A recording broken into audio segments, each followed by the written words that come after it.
આપણે શાંતિથી દીકરીને સાંભળશું. આવ. નમસ્કાર સૌને.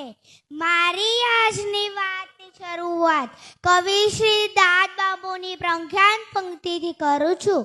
શબ્દ એક શોધો ત્યાં સહિતા નીકળે, શબ્દ એક શોધો ત્યાં સહિતા નીકળે, કૂવો એક ખોદો ત્યાં સરિતા નીકળે, કૂવો એક ખોદો ત્યાં સરિતા નીકળે.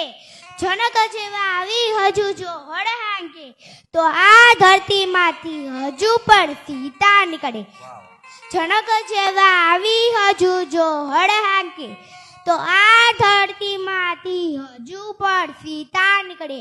હજુ ધબકે છે ક્યાંક લક્ષ્મણ રેખા, હજુ ધબકે છે ક્યાંક લક્ષ્મણ રેખા, કે રાવણ જેવા અહીંથી બીતા નીકળે, કે રાવણ જેવા અહીંથી બીતા નીકળે. સાવ અલગતા શીર છે આ ભૂમિની, સાવ અલગતા શીર છે આ ભૂમિની, કે મહાભારત વાઓને ગીતા નીકળે, કે મહાભારત વાઓને ગીતા નીકળે. આજના સમારંભમાં ઉપસ્થિત બહારથી પધારેલા મહેમાનશ્રીઓ, ફોઈબાઓ, ફુવાસાશ્રીઓ, અંબાજીપરાના મારા વહાલા વડીલો, માતાઓ, ભાઈઓ તથા બહેનોને મારા પટેલ સાનવીબેન હરેશકુમારના જાજા રામ રામ.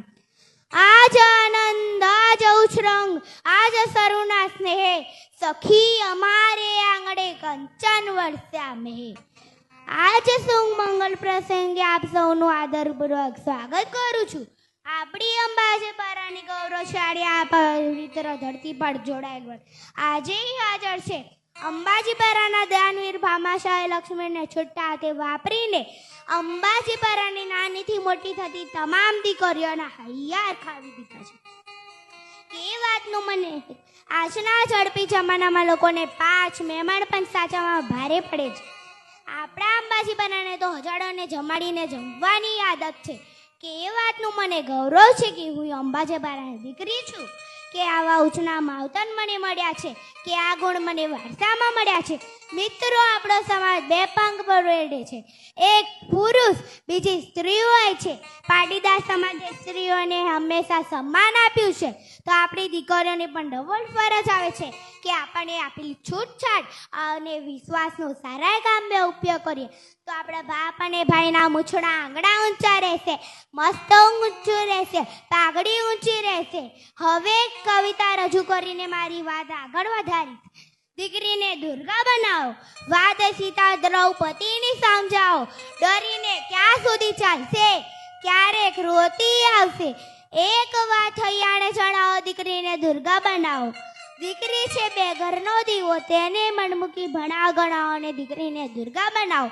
અહીં ખગરું છે દેશનું શાસન, રખડે છે રાવણ અને દુશાસન. દીકરીને શસ્ત્રો ચલાવતા શીખવાડો, દીકરીને દુર્ગા બનાવો. આ કાર્યક્રમનો હિસ્સો બનનાર અંબાજીપરાના નાગરિકોનો, તમામ જીવોનું હૃદયપૂર્વક આભાર માનું છું કે માતાજીના તમારા ઉપર 4 હાથ રહે તેવા આશીર્વાદ આપું છું. જય હિન્દ, જય ભારત, અસ્તુભ, જય શ્રી કૃષ્ણ. વાહ દીકરી, जिन खेतों में बारिश नहीं